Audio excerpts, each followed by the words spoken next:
Test.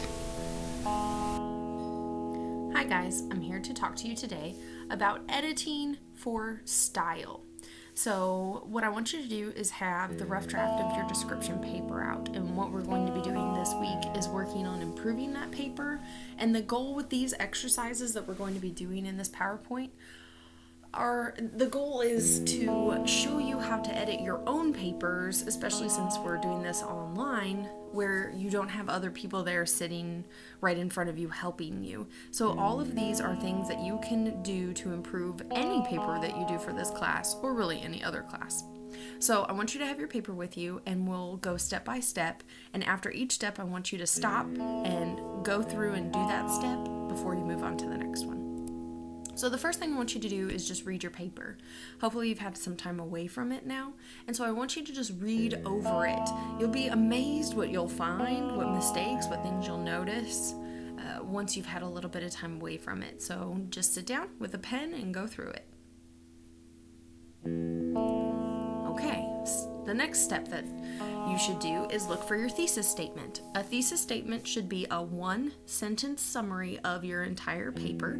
It should be at the end of the introduction paragraph, and it should say, this is what my paper is about, okay, without actually saying those specific words.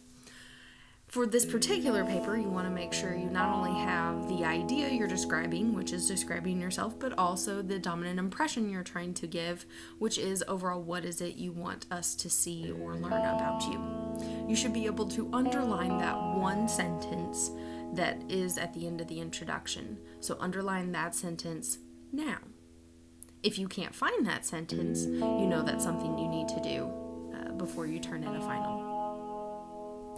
The next step is to look at your sentence structures. There are 4 basic types of sentences, and so we're going to go through and talk about what each of those types of sentences are. The first is a simple sentence, and really all that is it needs a subject and a verb, and it needs to be one complete thought. Okay? And so something as simple as, I walked the dog. Now, that could be a much more complex sentence. You could add in adjectives and adverbs, things like, I slowly walked the hairy dog, okay? But it would still be a simple sentence because it only has one subject and one verb. We have I as the subject, the who, and then what did I do? I walked. Okay, so we only have one subject-verb pair, and it is one complete thought. It can stand alone. All right, so a compound sentence is really just 2 simple sentences put together. So you get subject-verb plus subject-verb, and it requires 2 complete thoughts. Okay, so something like this. I walked the dog, and she walked the cat. Because why not? Okay, so here we have 2 complete thoughts. I walked the dog, she walked the cat. We've combined it with a conjunction, but I still have subject verb, right? A who and what that person did, and then a who over here, she, and what did she do? Well, she walked. Okay, so I have subject verb, 2 complete thoughts, so it's a compound sentence. The next one is complex, and it's similar to a compound in that we have subject verb. It is different in that we have one complete thought and then one incomplete thought. Okay, so that looks like this. While I walked the dog, she walked the cat. Okay, so can you see the difference between this sentence and the one before? We still have subject, verb, and subject, verb. But the difference is in the way the sentences read, or the phrases read.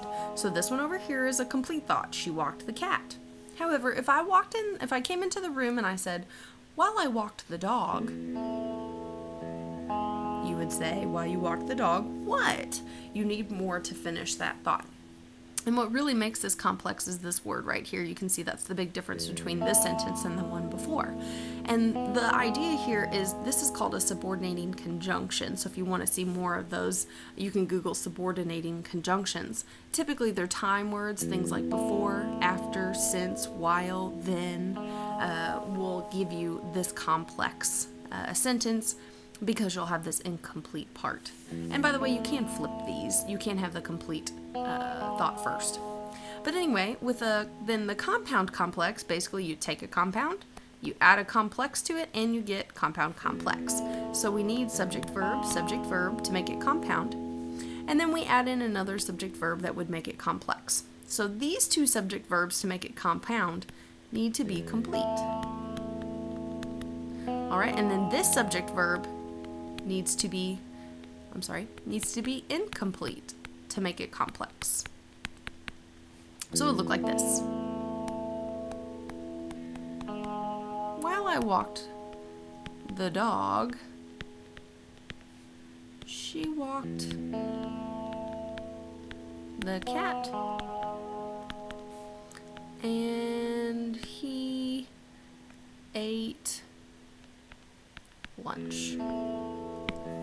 Okay, so we have 3 parts here, right? And 2 of these are complete. He ate lunch, so we get subject verb. She walked the cat, subject verb, both complete ideas. But then I have this while I walked the dog. So I have compound here with these 2 together, that makes a compound, and then this guy over here makes it complex. All right, so here's what I want you to do. I want you to choose 2 or 3 paragraphs in your paper to go through and label each individual sentence and decide whether it is simple, compound, complex, or compound complex. So go through each sentence, give it a label, and hopefully you'll see a pattern emerging. You'll find that you tend to use one kind of sentence structure more than all of the others. And so just be aware of that. And as you're writing, if you tend to be someone who writes a lot of complex sentences, then go back every once in a while and break them apart and make them simple sentences. Or if you notice you use a lot of simple sentences, try to combine some of those every once in a while into compound and complex sentences. That will really help your writing. So do that now. All right, the next thing that you can do to always really step up your writing is to look at your verbs. The first thing you want to look out for are these helping verbs, and there are others, but these are the most common ones. They're these little 2 and 3 letter verbs. They're very weak. A lot of times they don't offer a whole lot, and especially when you're trying to write description, they really add very little to your paper. So see if you can, change any of those out. Another thing you can do with verbs is just choose more descriptive verbs. So instead of saying she walked in the room, you could say she glided into the room or she stomped into the room. Both of those are verbs, but one shows that she's graceful and happy, and the other shows that she's angry. Okay, so choosing good verbs really can help your description. So in this step, what I want you to do is go through and find some of those verbs that you could ramp up, that you could make more descriptive. Shouldn't be too hard if you've just done the last exercise because you've already identified a lot of verbs. So give this a try now. Alright, so if there is one grammar rule that causes students more heartache than any of the others, it's the comma. So let's talk about it. I call commas the silent killer. Here is an example of a comma issue from a newspaper. So this was actually put into print. This was a sentence from a newspaper. It was about a panda. And it said that the panda eats, shoots, and leaves, which makes him a poor homicidal panda. Because essentially what this says is that the panda shows up eating, shoots someone, and leaves the scene of the crime. Alright, that is an issue. What that should have read is like this. Because the panda eats bamboo shoots and the panda eats bamboo leaves. That's what the writer actually meant. But with the bad use of commas, we've now made the poor panda a murderer. Alright, so these are the 4 main reasons to use a comma. The first one is a list, which you can see was used inappropriately in the example above. Typically we use this to put multiple ideas together. So something like, I bought bread, cookies, and cream. Alright, So we have a list, right? We have 3 here, and so we put commas between them. Because if I don't have this comma here, it looks like I bought bread and then one other item, cookies and cream, because apparently I also needed some ice cream. But that's not what I bought. I bought 3 items. So you do need this comma here. You may have been taught in the past that you don't need that comma. And that's because for a while people started taking it out because for business and journalism and things like that, a lot of times they exclude that comma because it takes up space, and space is money. But MLA says you need that comma, and that comma actually even has a name. It's called the Oxford comma. All right, and make sure you have it. All right, the next reason we use a comma is to combine. So that is when we're putting 2 things together, whether that's 2 adjectives in a row or 2 sentences in a row. So even something like this: I walked, she biked. All right, I have a couple of options here. The first one is I could put a period, right? I walked, she biked. I could put a comma. But if I put a comma here, whoops, I didn't mean to do that. If I put a comma here, I also need to put a conjunction. I cannot just leave this a comma, okay, between the 2 sentences. That's called a comma splice, because you can't put 2 sentences together. You cannot combine 2 sentences with just a comma. A comma is weak punctuation and won't hold them together. So you do also need the conjunction there, okay? But let's say you don't really like the period, and you don't really like the comma and the conjunction. Your other option is to do a semicolon. All right? And the semicolon is essentially a mix of the 2. You get a period as well as a comma. And basically it says you should pause, but these ideas are still linked. If you use the semicolon, you do need to delete the conjunction. You don't use both. All right, the third reason you use a comma is additional information. Something like this: after school,